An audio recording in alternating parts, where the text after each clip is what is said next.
Thank you, Charles, for the introduction, and also thanks God for the testimony and the sharing from Pastor Dennis, and also the song that we've sung this morning.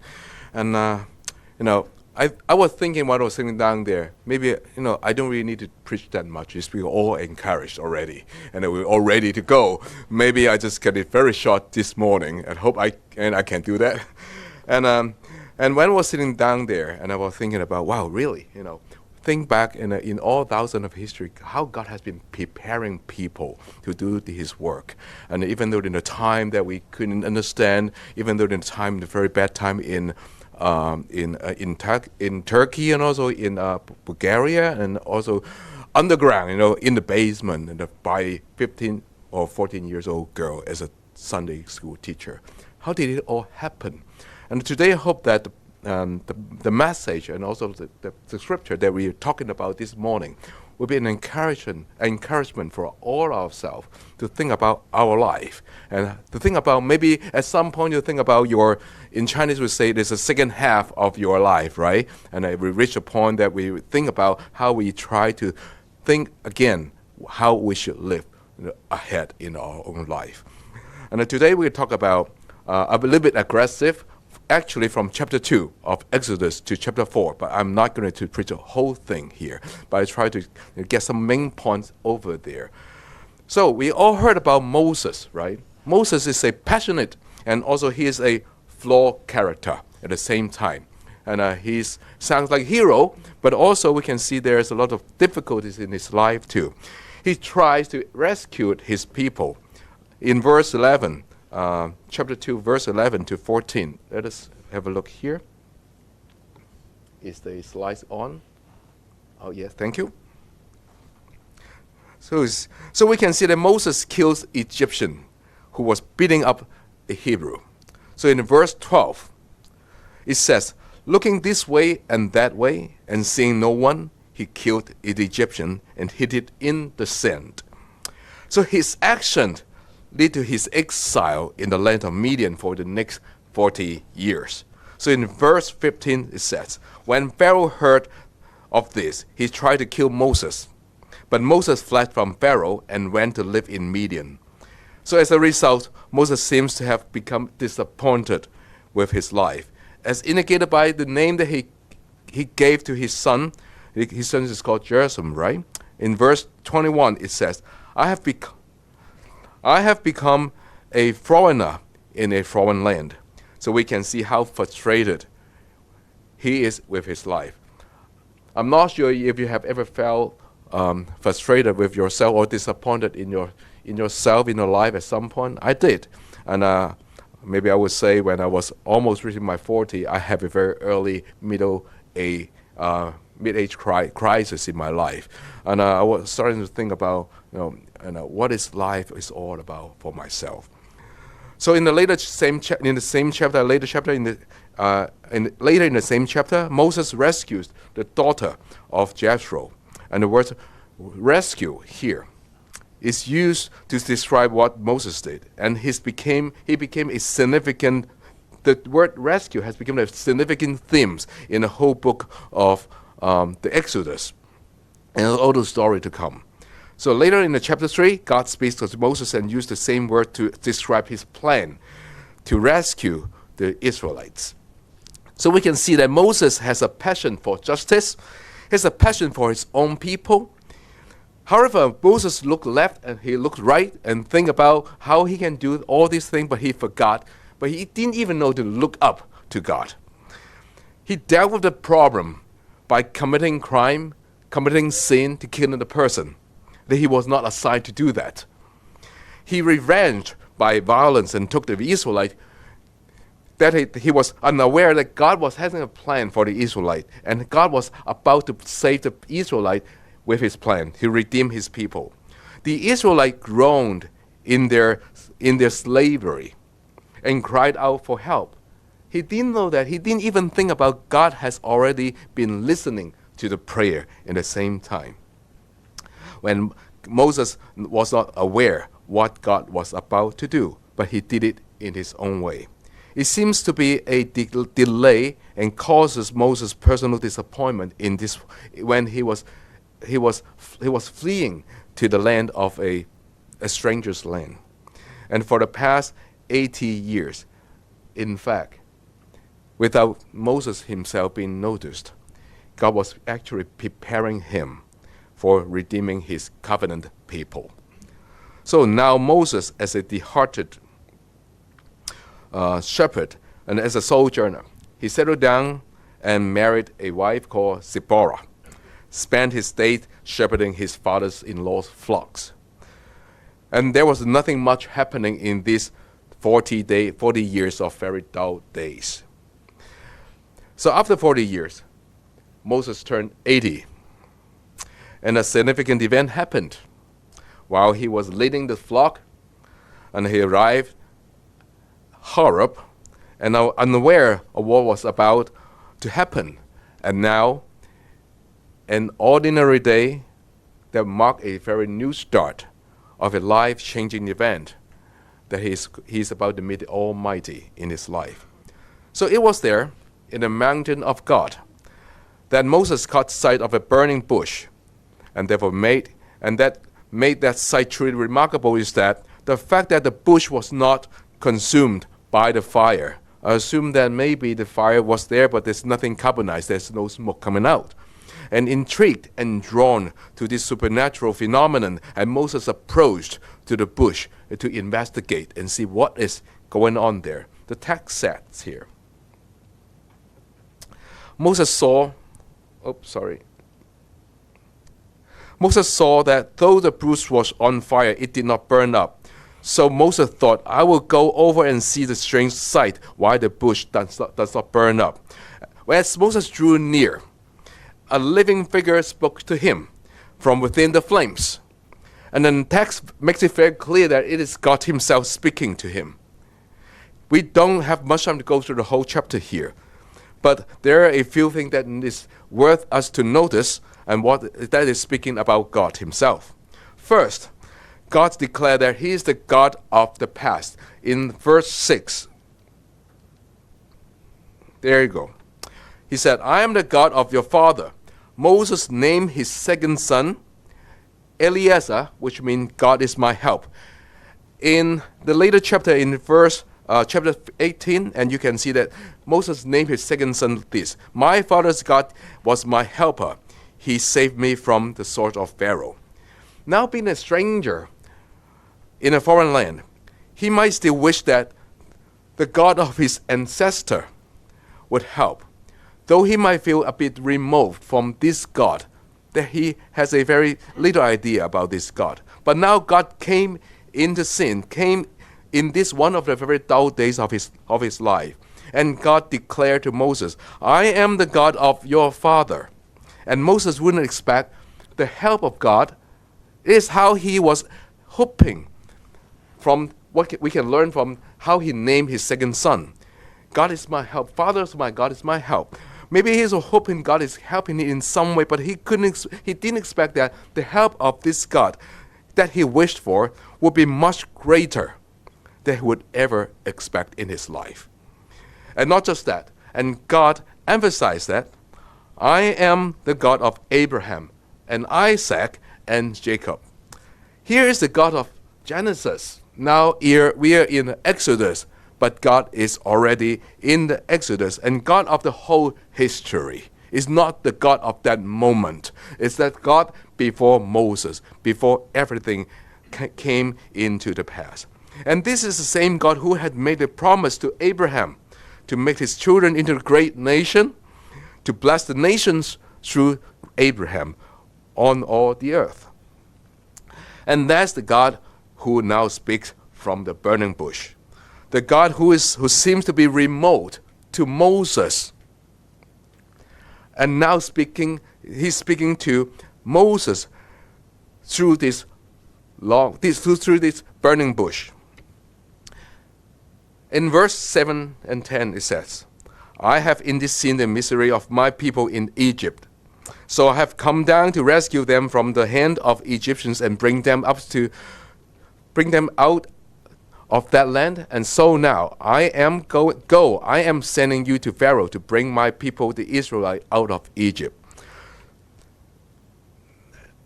Isn't that what Moses had it in his heart 40 years ago? But God was even taking this further. I'm now not just freeing my people from Egypt, but also taking them to the land that I promised to your ancestor Abraham. Someone has said, living without God's plan for our life is like sewing with a needle without thread in it, or writing one biography with a pen empty of ink. God's plan is all about redemption of humankind. God's plan transcends our understanding, even in our disappointment. In our frustration, God has never stopped preparing us and preparing the circumstances for His use. The only question is that, do we believe so? Do we believe that even though that we are disappointed in our life, the circumstances seems not to be in the right place? Do we believe so God is actually preparing everything, including ourselves, for His use, for His great redemption plan in history? Titus chapter 2:14 says, Jesus Christ, who gave Himself for us to redeem us from all wickedness and to purify for Himself a people that are His very own, eager to do what is good. The concept of redemption in the Bible is deeply rooted in the idea of the deliverance, restoration, and salvation. It refers to the act of God delivering humanity from the power and the consequences of our own sins. In other words, we are not redeemed for fulfilling our own passion. We are redeemed for God's use, for His plan. Human understanding of delivery is about getting out of our miserable situation. But God's redemption plan is also about molding the character of a person that is good for His use, being part of His eternal plan. So, brothers and sisters, Moses was saved from water, and later from the hand of Pharaoh from his sword. And now God has redeemed his past failure. He had done something wrong, caused him to be a sojourner in a strange place for 40 years. And now God is redeeming all these things and preparing him to be the deliverance of His own people. Likewise, God has also redeemed not only you, our own individual. He's also redeeming our past, our experiences. Some consequences in our life may not be made right again, but our life has become a story for God's use. A life that's a story that God will use to save other people. God redeemed your past, your mistakes, your weaknesses, and whatever that you have experienced, even your education, your academic, your business experiences. Everything, when you are redeemed the time, that will be for God's use. Moses was being prepared to be a deliverer, a lawmaker, a leader, and a judge. And it's the same for us.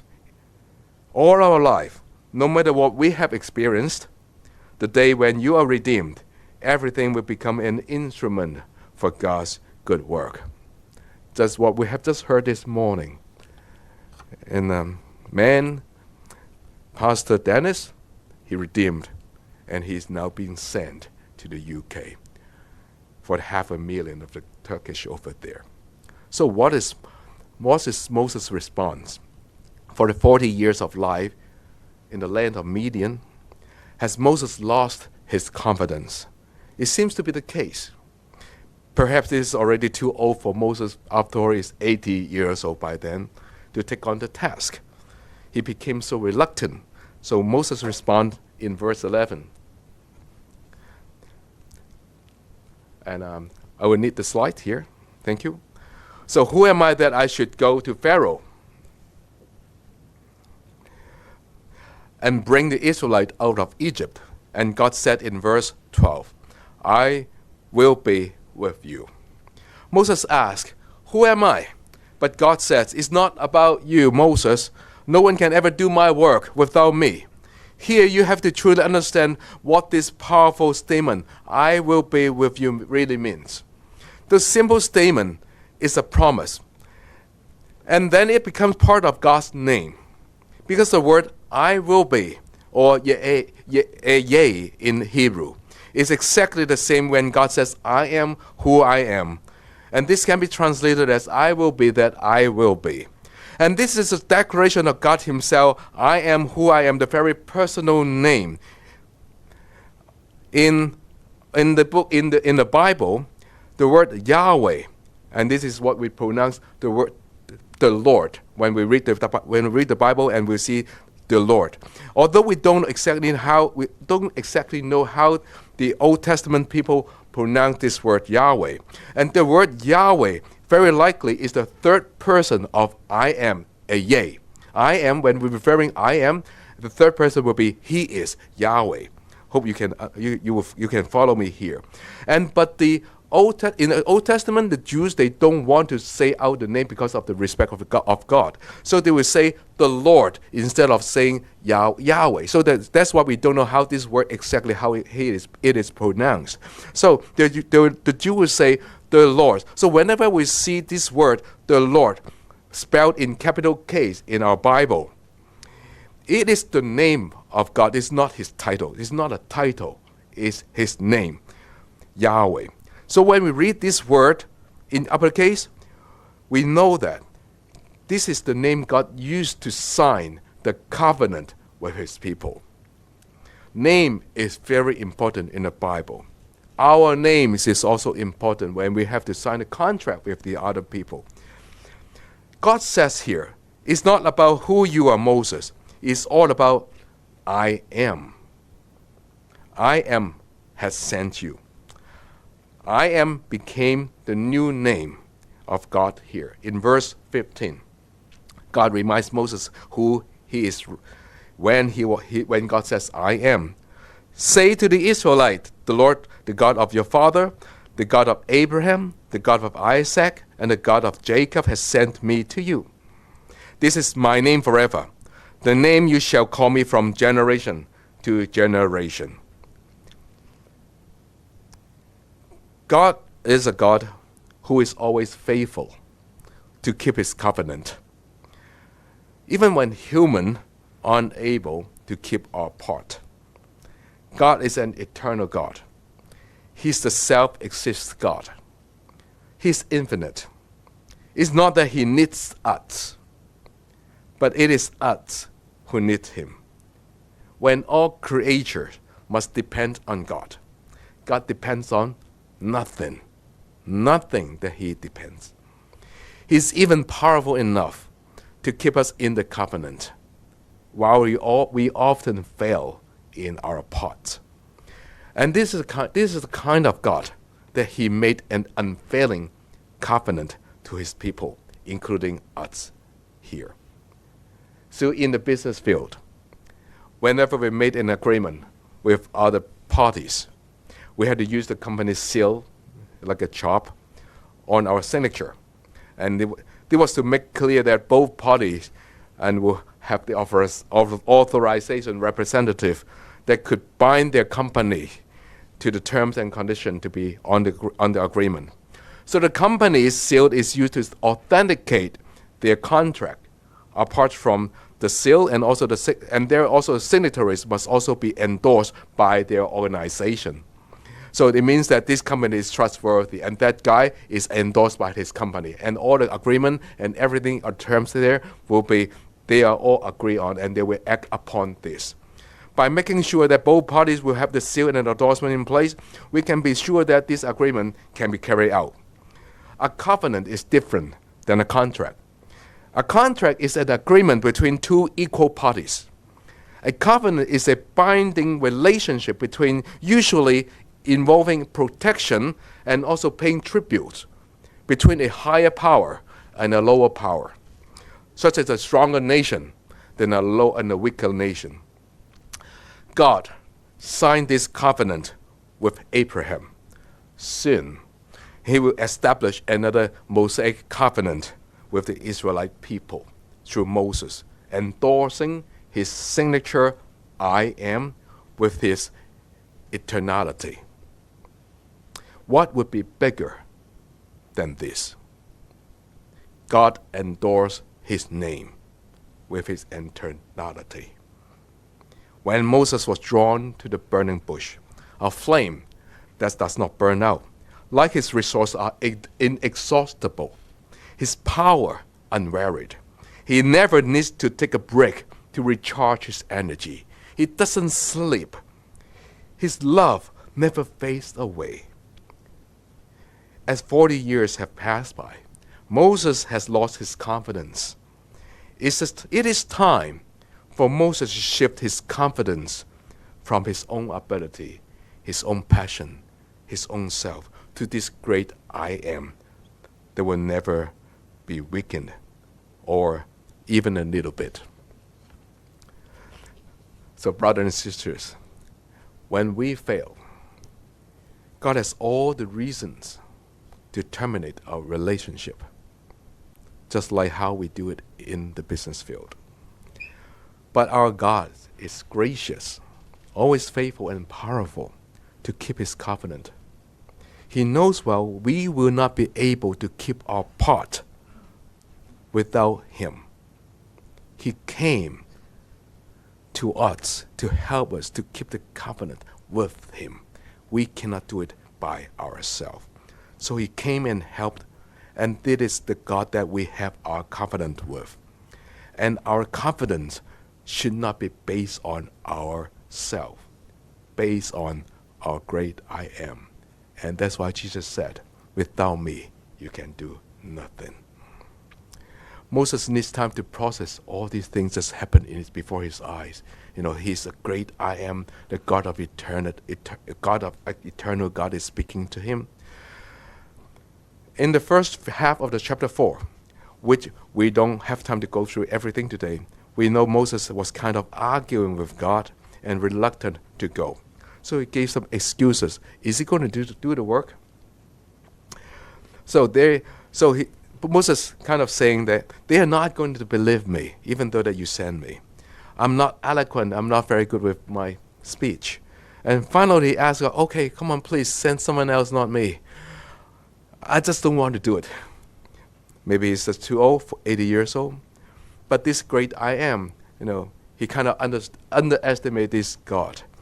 He made all the necessary arrangement before, the excuses come before the excuses Moses has been seen here. He even preparing his older brother for his assistant. So not much of an army now, and an 80-year-old man, a median wife, 2 sons, and a donkey and a stick, and even the older brother. What kind of team is that? Is going to take on the imperial power in Egypt. So whatever Moses was thinking about when he set off to Egypt, we know that God was thinking, but we know what God was thinking, what God is having in his plan. And God got his plan and told Moses in advance. So in verse 21 to 23, it is kind of a very abbreviated summary of what Moses will experience in Egypt. So let me just read this out. So when you return to Egypt, see that you perform before Pharaoh all the wonders and I have given you the power to do. But I will harden his heart so that he will not let the people go. Then say to Pharaoh, and this is what the Lord says, Israel is my firstborn son, and I told you, let my son go, so he may worship me. But you refuse to let him go, so I will kill your firstborn son. 2 things stand out here. And there's a lot of things been happening here, but I will just point out 2 things. First, God calls the Israelite his firstborn son. In verse 22, it's the first time in the Bible that the relationship between God and his people being described in those terms, with God as the father and the Israelite as the son. And not only just that, not only just any son, it's the firstborn son, which means that and they will receive an inheritance, and also there will be more other sons to come. And in the Old Testament, when they use the term father, it represents God's love and care for them as his children. It also means that they need to respect this authority and obey him because he is the father. So provision, love, and also obedience to authority are the two aspects of this relationship between the father and son. And now we can see it in the Old Testament. And the second thing that we can spot out from this passage is this. Though Moses, God instructed Pharaoh to go beyond simply freeing his son. Through Moses, God is going to free the people from Pharaoh beyond simply freeing his son. He says, let my son go that they may worship or serve me. The Hebrew word serve means both serving and also worship. So it's not just about a son being free from slavery. A larger point is this. The Israelite is now enslaved to a wrong master.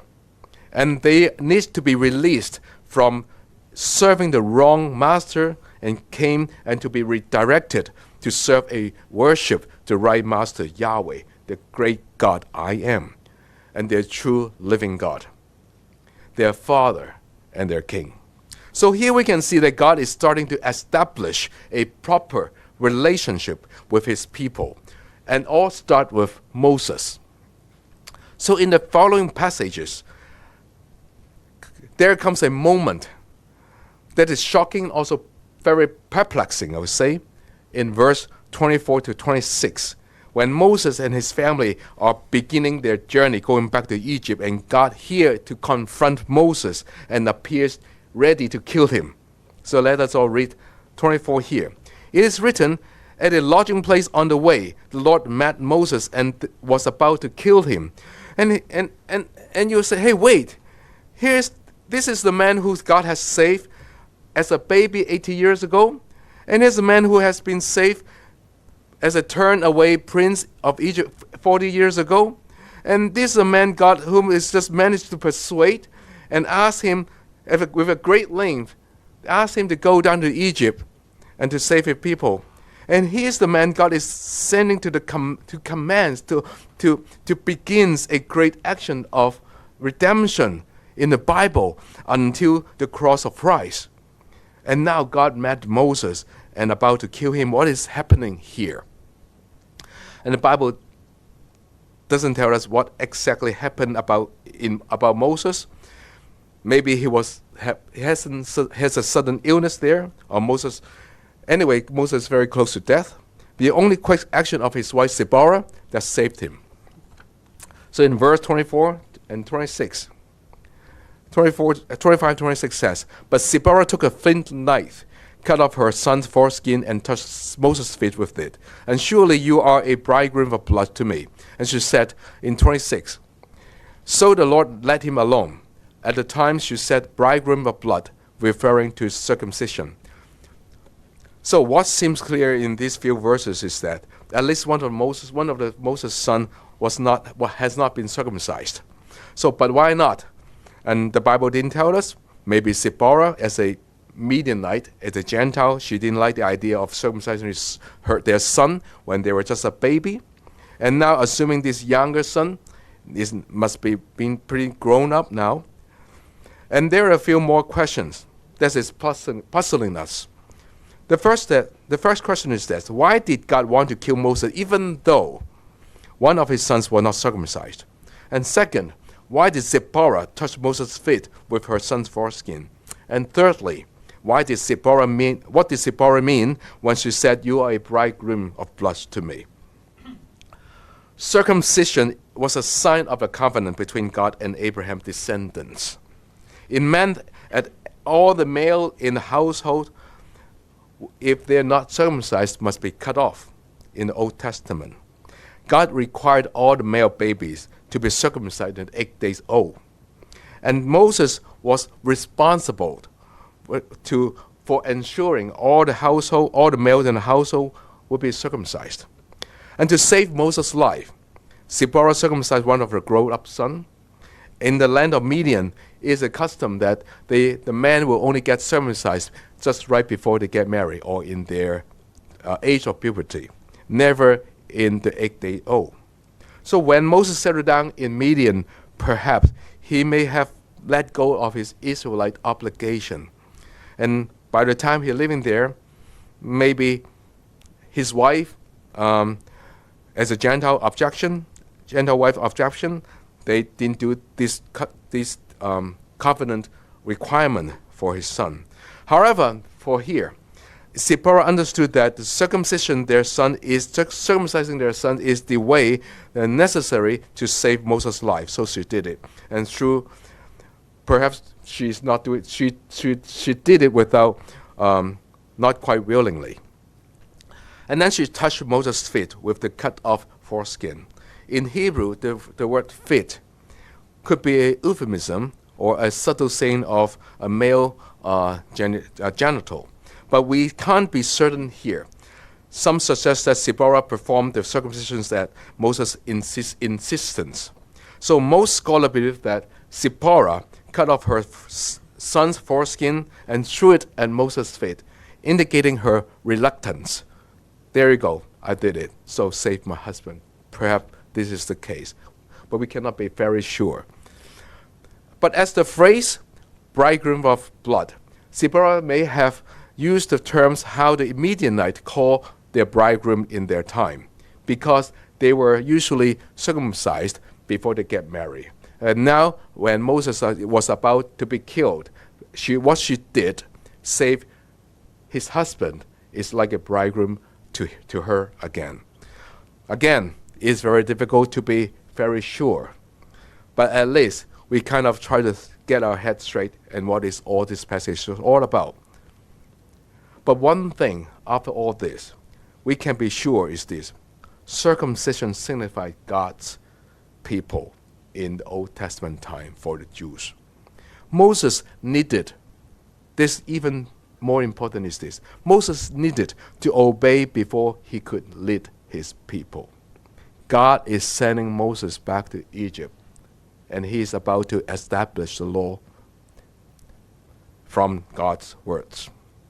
He had to circumcise his son and to set a right example and lead others to obey God. As people redeemed for God, we also need to check our past, check our life, if there are any disobedience in our life. Of course, that doesn't mean that we need to be perfect to become or sinless before we can serve God. That doesn't mean that but when there is time, God exposes some sin in our life. We need to put it right before we can presume to stand before others. So after this incident, and Moses finally joined Aaron, and they both went to see the elders, and they found that they were all ready for the deliverance. And a new chapter of the Israelites was about to begin, and God was about to declare war on Pharaoh. And life for the Israelites would become more difficult before it would get better later on.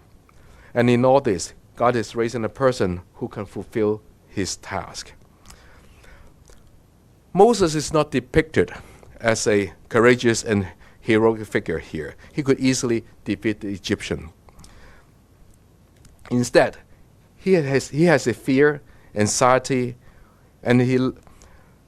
and also when he also felt when he was discovered killed a person. We can see that he's an imperfect people that God choose to use. In Moses' disappointment, in God's timing, God came to Moses and revealed to him that Moses has missed one thing that is very important in his life. God himself, that is what Moses has missed. So maybe God is silent to Moses, but in fact, God has been active all his Moses' life. God continues to hear the prayer of the Israelite. He orchestrates the circumstances, and conclusively, how Moses showed Moses that this is God's redemption plan. It's not Moses' plan. So, as we come to the conclusion of today, When God redeemed us, He not just redeemed us from something. He redeemed us to Himself. Not only will He deliver us, but He also been preparing us to be the instrument for His great redemption plan. You may have some mistake in your life, or maybe you felt disappointment in your life, or you have tried hard, you yielded nothing. But you struggle or you're reluctant to trust. And yet, and only when you know that we can't do it by ourselves, we can only do it by the grace and the power of God. And the bottom line of all of this is that when Moses said to God, "Who am I? I can't do it. How can I manage my household? How can I be a good husband? How can I be a good father? How can I be a good worker? How can I do the good work for God?" God said, "This is not about you. It's about the great I am." So where are we today?